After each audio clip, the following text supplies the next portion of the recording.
may source of water. Tubig po. Ito yung boundary po ng property natin. Okay, so ayan. Ano po, rubber tree pala to. Hindi lang nyo, rubber tree.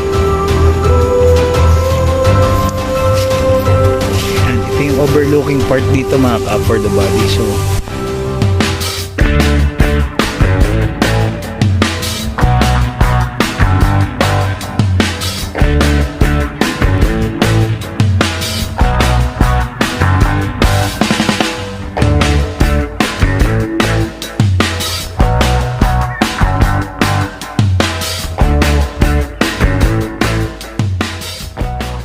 hello, good morning mga ka-for the bodies. Meron po tayo ngayong property na binibisita po. Dito po sa boundary po ng Quezon, Camarines Sur, Camarines Norte. Dito pong property po na ito ay 300 meters from National Highway lang po. Okay, isa po siyang Coco Land, mga ka-for the bodies. Yan. Ito po yung pagitan niya. So, nandito tayo sa pagitan, mga ka-for the bodies. Na-videoan ko na po ito, mga ka-for the bodies. Last time na pumunta po ako dito, medyo katatapos lang po ng ulan. Ngayon naman po ay katatapos po ng bagyo. At kami po ay bumisita po dito, mga ka-for the body. Ay, doon po sa unan, ma'am. Ayan po. Marami po ditong puno ng nyog. And the same time po, marami pong mga Hindi ko lang po, fruit bearing trees po ito, mga ka-for the bodies. anong mga tanim niyo dito? Yung mahogany. Kininong bahay ito tayo dati? Ito eh, sino bib? So ayan mga ka-for the bodies. Napakaganda po nitong property po na to.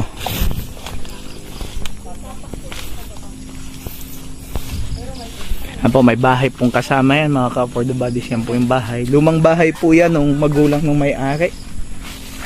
So dito sa part na to medyo sloping po ito mga ka-for the bodies. Ayan.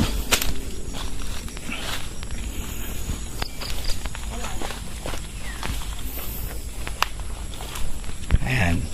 Diyan sa baba po may flat area po ito. Ito po yung bahay niya na luma, mga ka-for the body. So dito dati nakatira yung may-ari. Sa linya ng kuryente meron po dito. Sa tubig meron po. Signal meron din, mga ka-for the bodies. Ang lamang nitong property na to, malinis po ito, titulado, kompleto ang dokumento.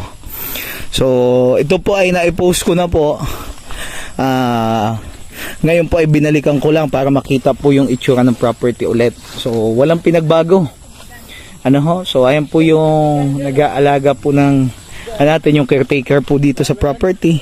Tubig ulan yan? Okay, madaming fruit bearing po dito. May rambutan po dito, lansones. And isa pa sa maganda dito, meron po itong rubber tree.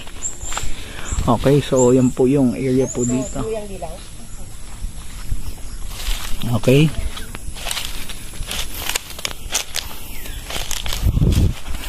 So overlooking po ito, mga ka-for the bodies. Ayan, overlooking po pagmula po dito. Ayan. So yung boundary po doon, tubigan po, may ilog po doon. Yan po paglampas po ng punong yon, mga ka-for the bodies. Yan po yung mga boundaryhan po nito. Ang sukat po pala nito, mga ka-for the bodies, is 4.3 hectares po. Okay. Kaya ilan ang dito, ang puno ng nyog? Siguro ito mga ito mahigit 1,000 na po. 1,000 ang puno ng nyog. Punong mangga, madami. Ayun Oo. po ang bali pag-itan yung kahoy na yung malaki. Tapos dito naman ay sapa naman ang dyan, wala nang puro sapa ng pagitan dyan. Puro sapa ng pagitan. Okay. Tapos ang ilan yung rubber tree nito, boss? Marami po itong rubber tree. Hindi ko lang alam kay Kuya Ernie kung may ilang libong puno yung tanim niyang yan. Malalaki na ba? Walang buyer eh. Malalaki na? Malalaki na po yan. Pwede na nagtaan. Ayan, ito pala oh. Nado lang yung malawak sa kabila. Dito tanong sir sa kabila. Kasawan dito. Oo, pwede na nagtaan yan. Ayan. Meron po itong, according sa may-ari, may 100 rubber tree po ito mga ka-afford the bodies. Andito po yung lumang bahay po niya. At ito po yung view mula dito sa taas. So, konting paayos lang po ng bahay dito. Ang maganda po dito sa mga naghahanap po ng titled properties po, dito po, ito po ay meron. So, kasama pa po yan yung nyugan po na yan mga ka-afford the bodies yan. Sama pa po yan. Ayan. So, inikot ko po ulit. Kala ko po di ulan eh. Ayan, umulan pa rin.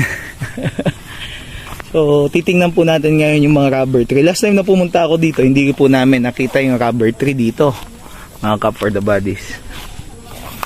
Okay.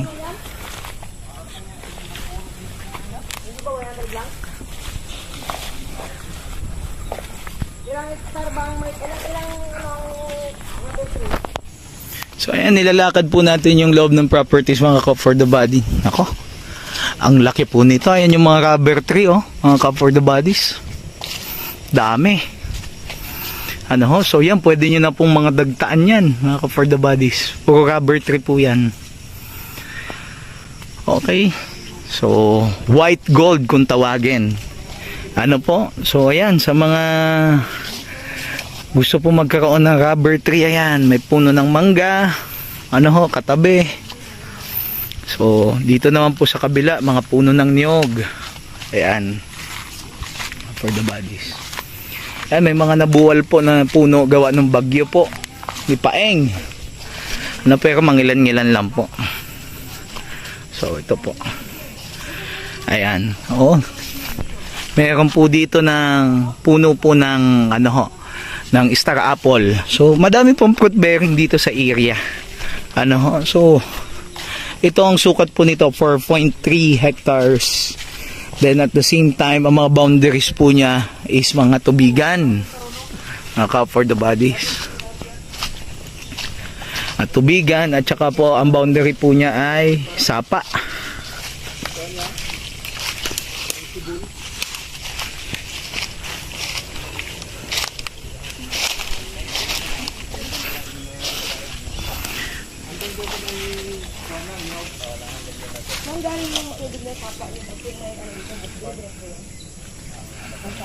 Ayan po. Ayan, ito yung overlooking part dito mga ka for the body. So, yung baba na yan, tubigan po yan. Kaya yan, tubigan po yan mga ka for the body. So, ito yung mga rubber tree. Ayan pila-pila, malaki na po. Ayan. Okay. According sa may-ari, meron din po dito mga ilan-ilan na puno ng dalandan. So, dati po tinaniman niya po itong napakaraming dalandan.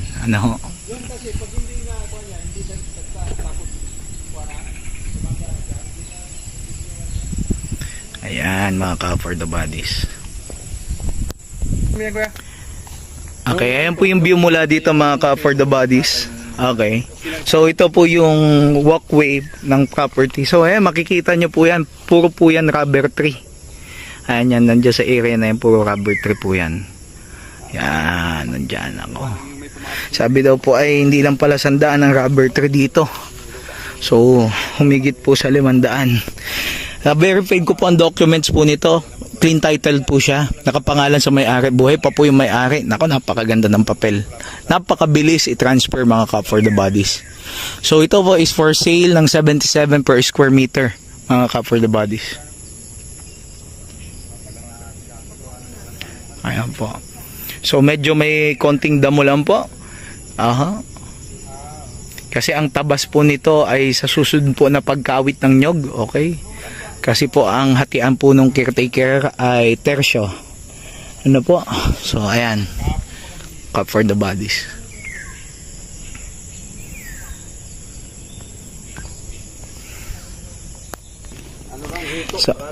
So ayan po, papunta po kami dito ngayon sa ilog na nasa loob ng property. Nasa loob ng property yun yung sapa, ilog. Pagitan. Yun yung boundary. Okay, so titingnan po natin ngayon mga cup for the bodies. Ang maganda po dito, may source of water yung property. So, papasok po dito 300 meters, ulitin ko po papasok po dito 300 meters, may right of way naman po, pasok ang tao. Kasi may mga nagtatanong po sa akin kung pasok yung sasakyan, iiwan mo po National Highway. Kasi paglabas mo po nito, National Highway 4-way lane na po, AH26 po, Asian Highway 26. Punta po tayo dun sa pagitan ng lupa.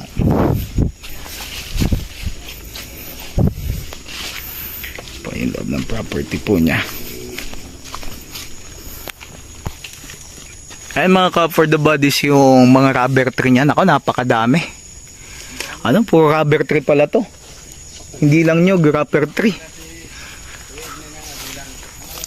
Ayan po, ayan, dami po niyan. Hanggang dyan, ayan.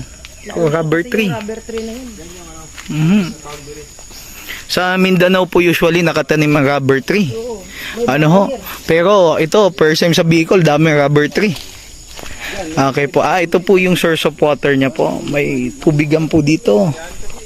For the bodies, ayan. So may source of water, tubig po. Ito yung boundary po ng property natin. Okay, so ayan. Picture ng property po natin.